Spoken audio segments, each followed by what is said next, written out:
quickly, I want to just go through the Irish diaspora around the world. We have a bunch of different places around the world: the United States, Canada, Australia, New Zealand, England, obviously, Iceland, Argentina, Brazil, South Africa, so many different places, Mexico as well, Chile as well, so many places around the world that have Irish descendants. But one of the places that I particularly want to highlight today is the Caribbean. As mentioned before, many Irish were sent to Barbados or different parts of the Caribbean, whether in indentured servitude or in exile, or they went there for opportunities, whatever kind of reason. A lot of times it was negative, but there is such a influence of Irish culture there. In Jamaica, you've got places like Irishtown and Dublin Castle. Same thing with St. Andrew and St. Mary and St. Thomas, other towns that are very much coming from Ireland and then renamed in the Caribbean. There's lots of Irish last names or surnames in the Caribbean too, like Collins, Murphy, Madden, etc. McDonough as well, which obviously we know is the last name of one of our teachers here at SJ. And then funnily enough, there's also a version of what is kind of like the alcoholic root beer, which would be, or root beer float, I should say, which is the Guinness float. The Trinidadians, they created their own version of the Guinness float, which is not Guinness and ice cream, but Guinness with carnation milk.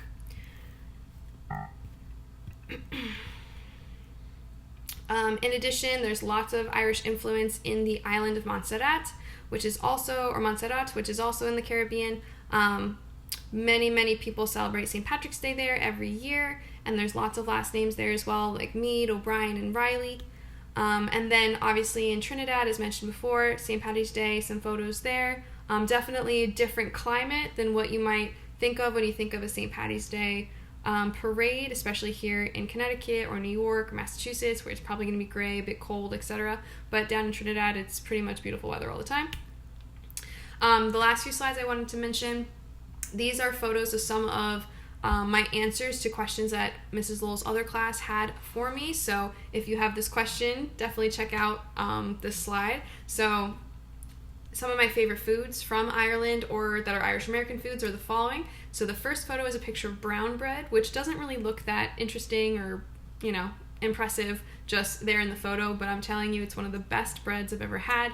It's so moist and so tasty, and you typically put Irish butter on it. You can toast it if you want, and you can also have marmalade or jelly on top. So tasty, so good. It's also sometimes served with it's oftentimes served with different soups, such as pea soup or vegetable soup, carrot soup, potato soup or potato leek soup. So good. Very just comfort food, very warm and cozy. The last photo is a picture of Irish American soda bread or Irish soda bread with raisins. Typically in Ireland, they don't really do Irish soda bread with raisins, I've found. But with the raisins here in the United States, Irish American experience for sure. Put it in the toaster, put some Irish butter on it. So good. Absolutely delicious. Which also makes me want to bring up the fact that corned beef is not an Irish food, it's an Irish American food. So what you might expect being an Irish food is not actually going to be something that they pretty much eat over there. The reason that corned beef was used or is used in St. Paddy's Day celebrations here in the United States is because the Irish couldn't afford, good meat, and so they got the corned beef, and they learned how to do that with the other Jewish immigrants that were there, and so it's essentially something that they adopted from another immigrant group at the same time, and so what was kind of the poor man's cut of the meat ended up becoming the delicacy of this celebration. And I will say that if you ever make corned beef, you definitely have to get it from somebody who knows how to cook it, because it's either disgusting or really good. There's no anywhere in between. This is a photo of the different styles of claddagh rings. Typically they're going to be gold or silver, but then you can have different variations where they put either a gemstone in the middle. You'll see on the bottom middle there's one that is just an engagement ring, but the heart is being made in a diamond. Then on the other side you've got a sapphire or an emerald. The top middle is typically for a male's ring.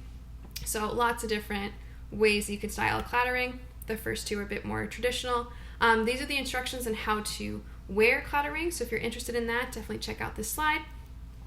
And then finally, some people had asked me if I was interested in living in Ireland instead of the United States? That's a great question. I loved being in Ireland, and I would love to visit again. We're planning on visiting in the summer. However, the United States is my home. United States culture is my culture in terms of day-to-day culture.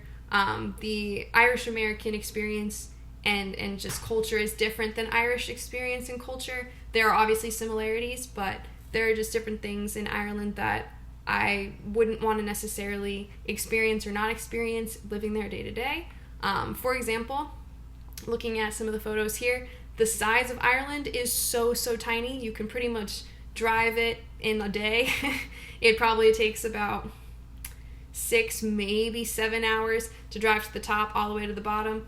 And then from one side to the other, it's like 3 hours. It is pretty much about the size of West Virginia, maybe a little bit bigger.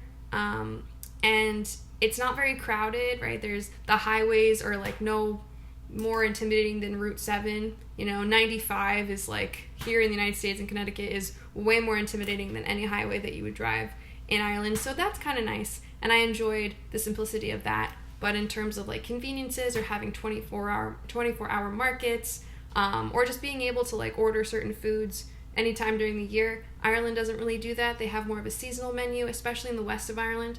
So they're just different things that you'd have to get used to. But definitely worth the trip. And if you'd ever want to live in Ireland, I do have family that live there, and they've only ever lived there and they love it. Finally, here are some differences, or the main differences between Ireland and Northern Ireland.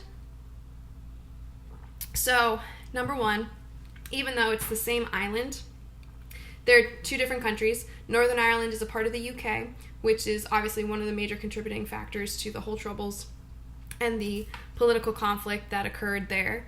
Number two, there are 32 counties in total in the island. In Ireland, there are 26 counties, and in Northern Ireland, there are 6.